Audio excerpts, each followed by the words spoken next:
Hey everyone, it's Lexi. So in today's video, I'll be sharing with you all the series that I want to complete in 2026.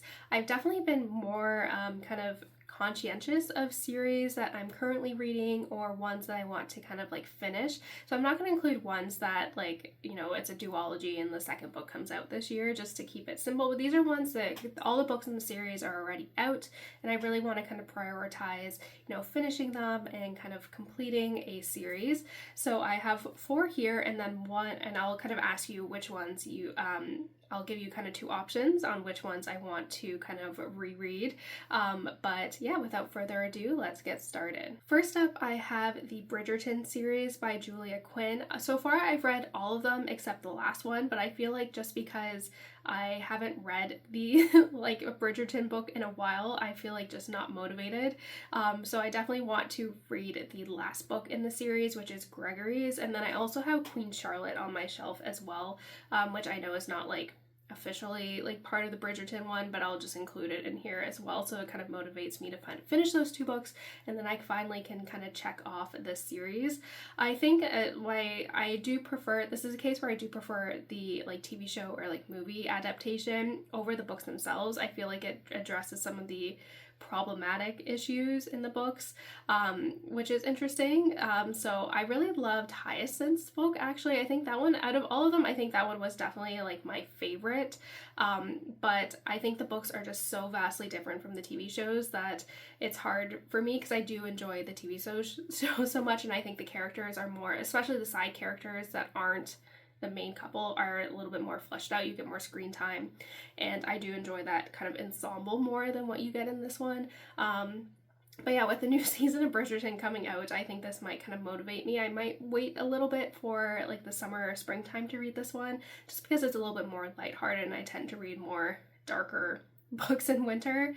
But yeah, definitely I do want to finish this series this year. Next, I have the Liveship Traders series by Robin Hobb. This is the next book in the I don't even know what the name of this like world is, but I finished the Farseer trilogy and this one is like the next one. I'm going in her publication order in terms of how I'm reading these companion series in this like world. A lot of her books are, take place in the same world, they're interconnected, or you visit like characters many years from when you're first introduced them. So I know there's a specific way you need to read it, and the next one based on publication order is this trilogy. I don't know too much about this one. I didn't even read the synopsis. I just bought the first book. But yeah, definitely this is one of the series, because the books are so dense and long, that it does take me a while to get through. So this might be one where it's like I maybe get through 2 in the year. I did read the Farseer trilogy in 1 year, but I feel like these ones are just chunkier books, so we'll see. But I'm definitely excited. I really love her world that she's created and learning more. Yeah, so I have no idea where this fits within the timeline or anything like that. I just kind of want to dive in, not really knowing too much. Next, I have the Lunar Chronicles, and I read this series like maybe over 10 years ago when they were like the booktube darling of the time, and I've been really into puzzling recently, especially since like December and like over like the holidays and stuff. I've just become addicted to puzzling, and so what I do is while puzzling I listen to audiobooks.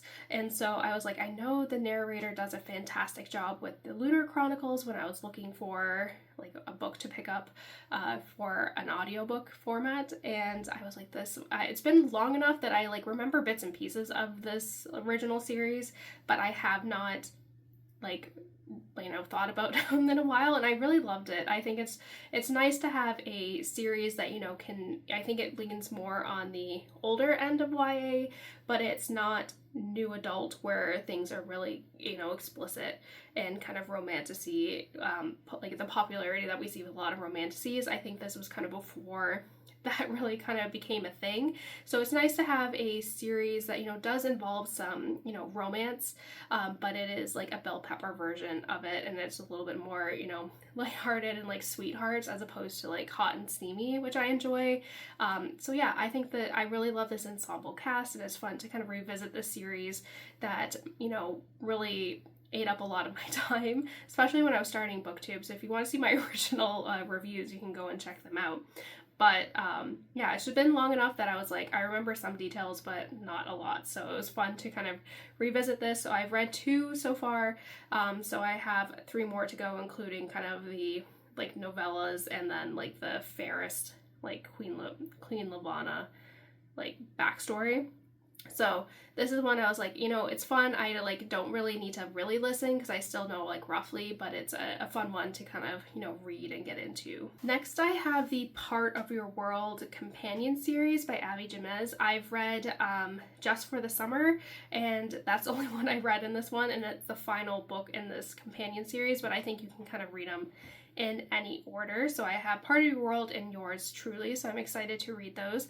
Again, I tend to read more of those like lighthearted romance books in the spring and summer, so I'm holding out for that, but I'm excited to dive in. I really have enjoyed her 2 books that I've read. I've read Part of Your World and Say You'll Remember Me. I've really enjoyed both of those, and so I'm really excited to see how this one is, because obviously I know, like, you know, the characters are going to end up together because you get introduced to them in Just for the Summer, but I still think it's really interesting, and I feel like both books, from what I've heard, are very vastly different. They're different types of personality, different settings, all those things, so it'll be really fun to see ones that are interconnected and following these characters throughout the series, so I'm really excited for that. And lastly, this is one I said you guys can decide, because I'm kind of torn.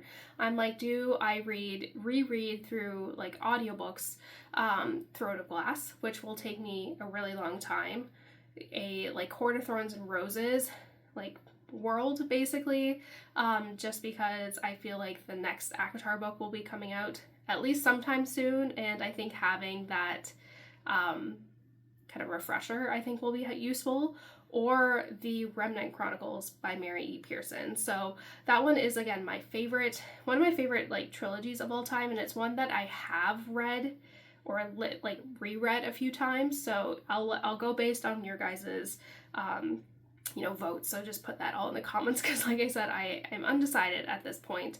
But yeah, that's all I kind of have right now. I hope you guys enjoyed this little bit of a shorter video. I feel like I had my huge haul and my wrap up, so it's nice to have a shorter video for you guys.